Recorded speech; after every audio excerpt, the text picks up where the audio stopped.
భరోసా అమలులో భాగంగా బీఆర్ఎస్ సర్కార్ అందించిన రైతు బంధుపై ప్రక్షాళనకు రెడీ అవుతోంది రేవంత్ సర్కార్. రైతు బంధు నిధుల దుర్వినియోగంపై నజర్ పెట్టింది. లేఅవుట్లు, వ్యవసాయేతర భూములకు రైతు బంధు ఇవ్వడంపై రేవంత్ సర్కార్ సీరియస్ అయినట్లు తెలుస్తోంది.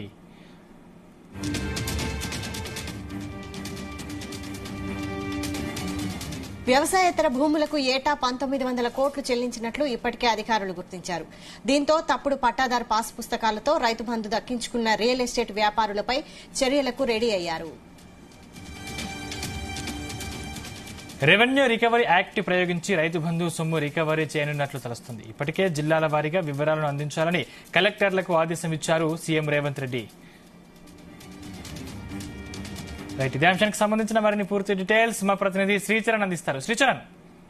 సందీప్, రైతు భరోసా అమలులో భాగంగా బీఆర్ఎస్ సర్కార్ అందించిన రైతు బంధుపై ప్రక్షాళన రెడీ అవుతోంది. ప్రస్తుత ప్రభుత్వము రైతు బంధు నిధుల దుర్వినియోగంపై ప్రత్యేకంగా కూడా ఫోకస్ పెట్టింది. లేఅవుట్లు, వ్యవసాయేతర భూములకు రైతు బంధు ఇవ్వడంపై రేవంత్ సర్కార్ చాలా సీరియస్ అయినట్లు కూడా ప్రస్తుతం ప్రచారంలో ఉంది. వ్యవసాయేతర భూములకు ఏటా 1900 కోట్లు చెల్లించినట్లు ఇప్పటికే అధికారులు కూడా గుర్తించారు. దీంతో తప్పుడు పట్టాదారు పాస్ పుస్తకాలతో రైతు బంధు దక్కించుకున్న రియల్ ఎస్టేట్ వ్యాపారులపై కూడా చర్యలకు గవర్నమెంట్ రెడీ అయింది. రెవెన్యూ రికవరీ యాక్ట్ ప్రయోగించి రైతు బంధు సొమ్ము రికవరీ చేయనున్నట్లు కూడా ప్రస్తుతం చర్చ నడుస్తోంది. సచివాలయ వర్గాల్లో ఇప్పటికే జిల్లాల వారీగా కూడా వివరాలు అందించాలని కూడా కలెక్టర్లకు కూడా ఆదేశం ఇచ్చారు. అయితే ముఖ్యమంత్రి రేవంత్ రెడ్డి ఎప్పుడైతే రైతు భరోసా గత ప్రభుత్వం 10,000 ఇస్తే 15,000కు పెంచుతానని ఎప్పుడైతే మాటిచ్చారో అప్పుడు కూడా ఆయన కీలక వ్యాఖ్యలు చేశారు.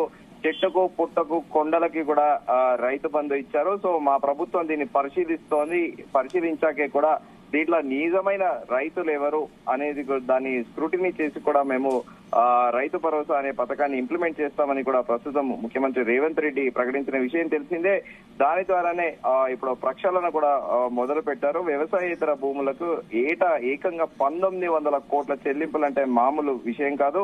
ప్రత్యేకంగా మనం చెప్పుకోవాలంటే హైదరాబాద్ అవుట్స్కట్స్ లో కూడా రియల్ ఎస్టేట్ భూమి అనేది గడిచిన 10 ఏళ్లలో విపరీతంగా రేట్లు పెరిగిపోయాయి.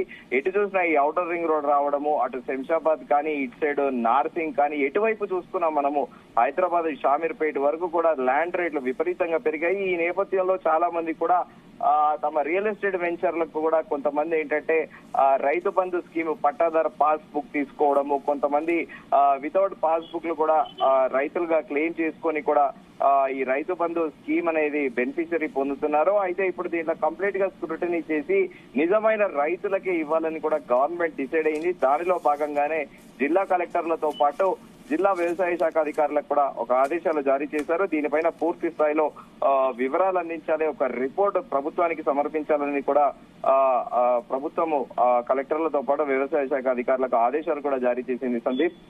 శ్రీచరణ్, అంటే వ్యవసాయేతర భూములు అంటే అందులో రైతులు కూడా ఉంటారు కదా, మరి వారి గురించి ప్రభుత్వం ఏ విధంగా ఆలోచిస్తోంది?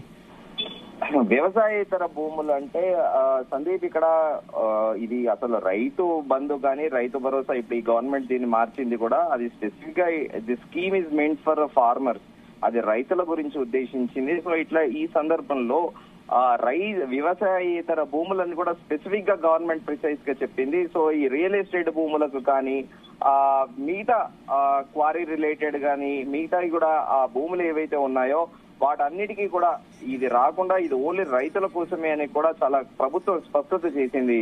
సందీప్. వ్యవసాయేతర భూములు ఎన్ని ఎకరాలు ప్రజెంట్ అధికారులు గుర్తించారు శ్రీచరణ్? దాని మీద ఇప్పుడు ప్రస్తుతం గవర్నమెంట్ మొత్తం అక్యురేట్ గా ఒక రిపోర్ట్ కావాలి, ఎంతమంది దీంట్లో బెనిఫిషరీస్ ఉన్నారు. ఇలా రియల్ ఎస్టేట్ రూపంలో కాకుండా, వ్యవసాయం కాకుండా మామూలుగా ఖాళీగా పడిన అవుట్స్కట్స్ లో ఉన్న భూములకు కూడా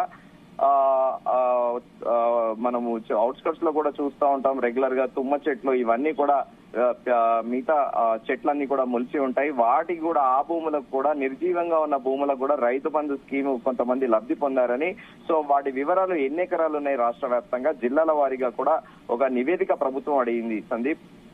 రైట్, థ్యాంక్ యూ శ్రీచరణ్.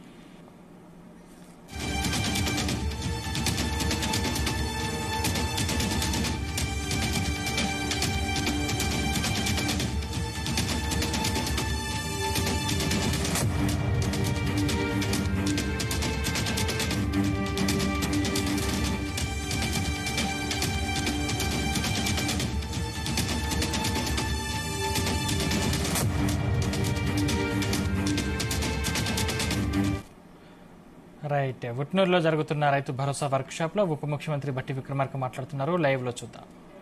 ఇబ్బంది పడతా ఉన్నారు. వారందరికీ